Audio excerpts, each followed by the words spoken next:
Hello, welcome again. We are solving Indian Forest Services Mechanical Engineering Paper 2 of year 2009. Question number 4b is with the help of a suitable diagram, explain the purpose of cascading vapor compression evaporation system. In an ammonia vapor evaporation plant, the pressure range is from 3.5 bar in the evaporator to 10.5 bar in the condenser. The compression is isentropic and before entering the throttle valve, the refrigerant ammonia is subcooled. The temperatures of refrigerant at entry and exit from the condenser are 50 degrees Celsius and 20 degrees Celsius respectively, and the water being circulated in the condenser at the rate of 10.5 kg per minute as a temperature rise of 10 degrees Celsius. The compressor unit is single cylinder, single acting with bore 10 centimeters to 15 centimeters while running at 200 revolution per minute while having an indicated mean effective pressure equal to 3.5 bar. If the plant produces 50 kilogram per hour of ice at 0 degrees Celsius from water at 15 degrees Celsius, determine 1 COP, 2 flow rate of refrigerant, and 3 condition of vapor at entry to the compressor.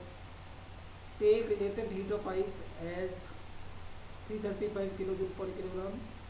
The relevant properties of ammonia are as follows. So these are the properties given. So here first question is cascading evaporation cycle. So it is nothing but it is a combination of two vapor compression cycles or three vapor compression cycles. So here suppose this is your first vapor compression cycle. TL is evaporator temperature and this is compressor, then condenser, and then expansion. So this is your first cycle.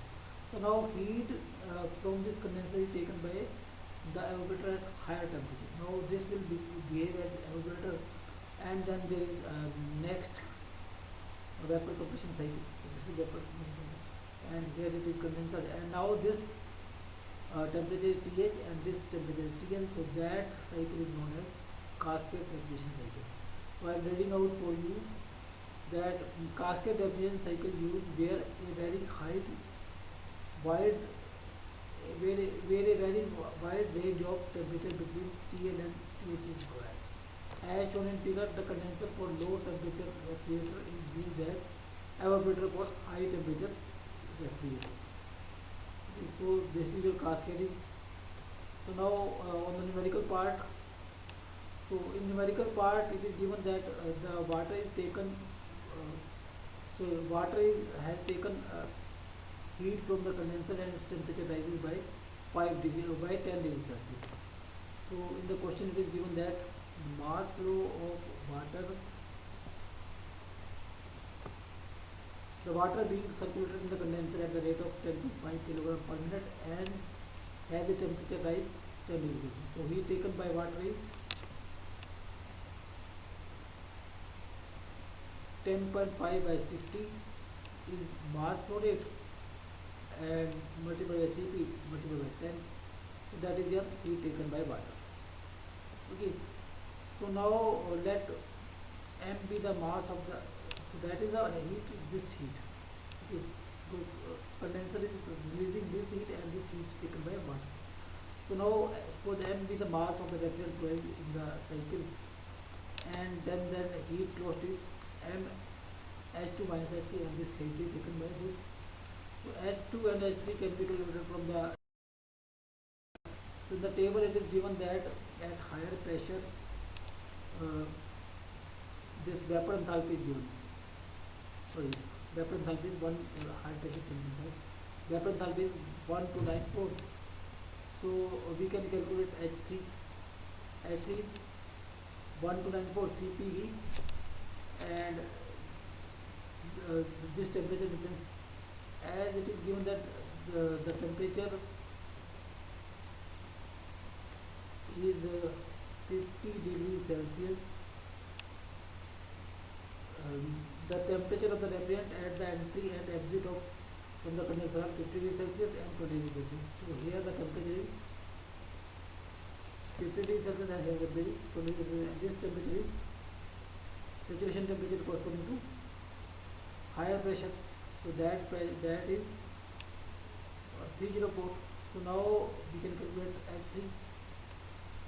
Sorry, H2. So that is 1294 plus CPV 323 minus 304. So CPV is for vapor part, that is 2.8. So this is 1347.2 kilojoule per kg. Similar to this H3 can be calculated. So that is here the liquid enthalpy is 134 minus CPL, and this temperature is 20 degrees Celsius. This is 304. 20 degrees Celsius is 293 Kelvin. So from this H3 can be calculated, that is 83.4 kilojoule per kg. And this H3 is equal to H4 is vapor compression cycle. Now we need to calculate H1 also. So now for H1, it is given that the heat taken by cooling water is we are calculated, and this is the heat loss by refrigerant. From this we can calculate mass of the refrigerant. Okay, because that we don't know now. We have formed this equation, and this equation by equating the two we can find out mass. So mass of the refrigerant comes out at 0.005788 kilogram per second. Okay. So now heat taken by refrigerant in the evaporator to produce ice is, because ice is produced from 15 degrees Celsius water to 0 degrees Celsius, and ice produces 15 kilogram per hour. So we have to remove sensible heat of water and latent heat of water to produce ice. So that is latent heat is 335 and sensibility is Cp of water into 15 Cp of water is 4.18, and mass is 50 kilogram per hour or 50 by 36 kilogram per second. So that comes out as 5.5236 kilojoules per second. Okay. So this is the heat taken by the refrigerant in the evaporator to produce ice. Okay. And now this heat is taken from ice during this 1 to 4, and now mass of refrigerant is known and heat is also known. So we can find out H1, mass of refrigerant is known, that is this quantity, and heat loss is mH1 minus H4, that is equal to this, and H4 is equal to H3, that is 83.4. So now in this only unknown is H1, so H1 can be calculated, that is 1037.72 kilojoules per kg. So now this is the H1 at lower pressure. Okay.